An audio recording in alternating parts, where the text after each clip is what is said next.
This is the Hotline Rucola 63 with the commentary. So let's check it out. Do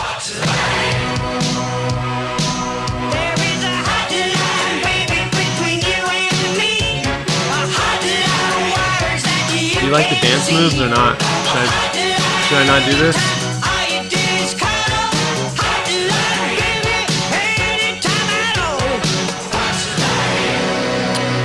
Alright, so this one was shot in London, as you can see there on the bottom bottom left. This is the Tower Bridge here.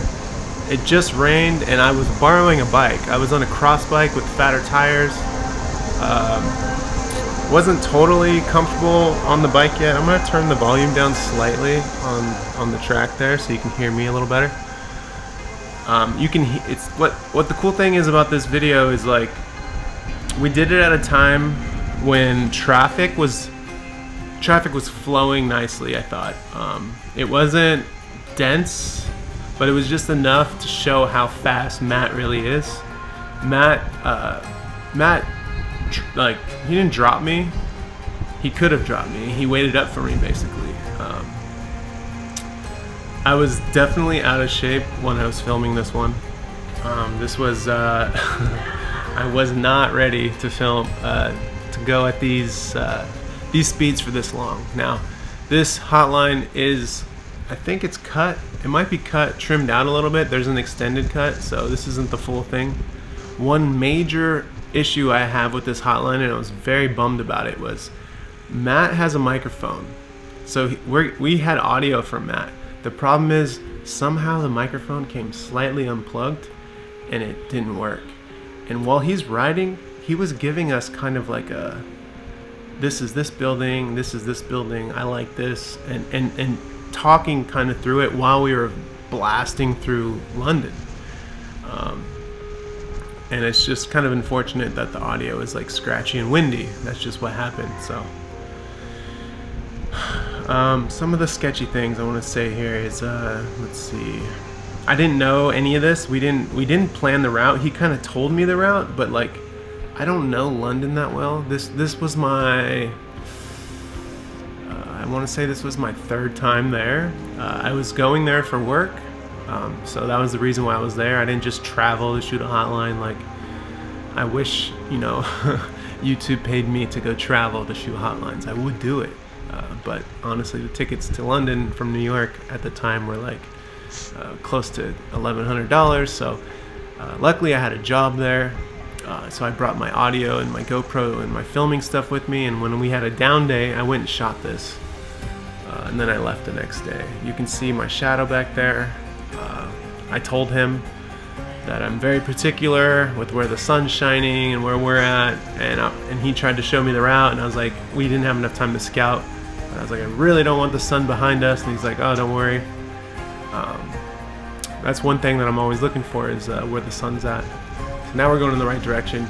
The thing that really sells this to me, even though there's not a lot of traffic, is like whenever the ground is slightly wet like this, you can have a darker picture. And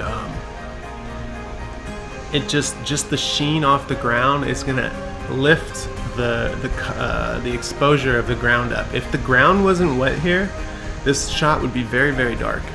But because there's a little bit of sky shining on that wet ground, it just helps. It also helps with that like London vibe. This scene is probably the darkest part because we're in the small alleyway. And I didn't know what was gonna happen right here. I was worried. I was like, how are we gonna get through this? And Matt had no problem navigating it, and as you can see, he almost lost me there.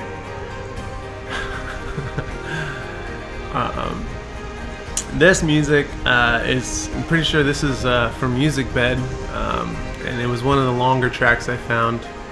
And I had a hard time. This is when I started to really use Music Bed's like more, I guess, composed tracks that are longer, more cinematic, I guess. I just felt like this Hotline in London, with the way it felt and how dark it was, it felt like it really needed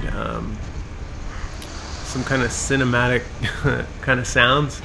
And interesting enough, after I did this one, every Hotline after that all has the same kind of vibe. So you can see this scene right here is extremely dark.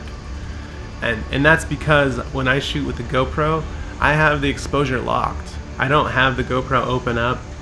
If you were to shoot in auto, this whole video would look completely different. It would be washed out. That dark scene wouldn't be dark. The dark scene would probably look good, but the rest of the video would look like shit, in my opinion. So that's why the video looks like it looks. It's because I made sure the sky was exposed a little tiny bit over what the exposure should be. And then I went from there. And when we went to dark alleyways, we went to dark alleyways and I let the camera stay dark.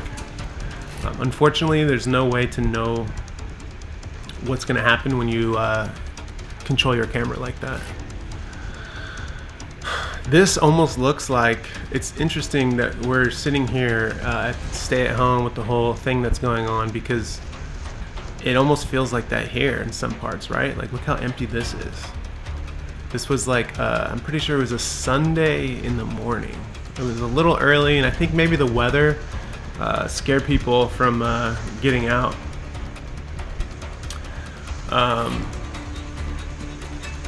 Got a little bit of traffic right here. Honestly, intersections in London and probably all of Europe are very different from what I'm used to. You guys might think, you know, like me riding with Cooper, we're crazy because we just blast through like intersections and they're red, but it's because we have a lot of one-ways, and you can kind of look, and so if the avenue is going straight and then there's a street cutting left or right, you only have to worry about really one side if it's a one-way, so you just have to look the one direction, and then obviously be mindful of pedestrians and anyone else on the road. In London, you go through fucking intersections, and there's just like, this scene's really dark too, which I like. You run into intersections that are like, have like 6 or 7 fucking roads going into them, and you're riding on the left side of the road, not the right, and you're like, where do I go? Like, I have no idea what road I'm supposed to go on right now, because there's like 6 or 7 roads all leading into one intersection. Not only that, when you're blowing through a red and that, you don't know which way to look. It's just crazy.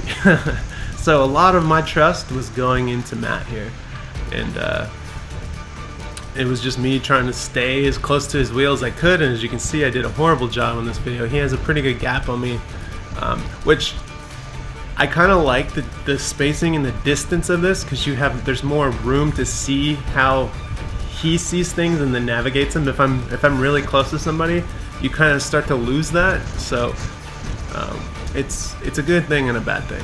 Like I said, all of these Hotlines are. I learn something personally every time I shoot them. You know what I mean? So it's all about improving and getting better. And I'm not talking about on the bike. I'm talking about filming. I'm lucky to have met Matt. He came out to Brooklyn a few times for. He was out for Red Hook Crit. He came out for Monster Track. He's won Monster Track as the first out of towner. First out of town, I think 2 or 3 times in a row now. So he's a fast dude. Really nice guy. If you guys know Matt or Arugula63, you know what I'm talking about.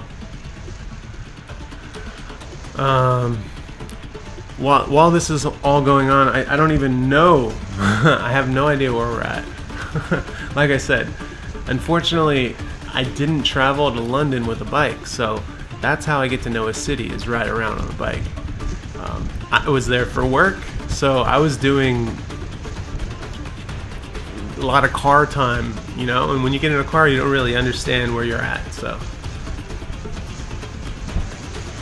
But this route, man, I wish we had his audio, because he was like pointing things out. This little scooter is pretty sick. The scooter's going against traffic on the wrong side of the road, just like us. You can see there's some bad boys out there. One thing I remember from riding in London is like when there was a lot of other cyclists on the road, they were very vocal. They were like, "Hey, mate, make way! You're going like, like being having like that proper English, being polite, but then also saying like fuck off at the same time. It's just it was an interesting kind of thing. Oh look, he ran into his buddy right there. He said what's up. The dude was working on his bike. He knew who he was. We met up with him later actually. I just like these little streets, and the architecture and the colors were great, and that's the end of the video there. So hope you guys appreciated that.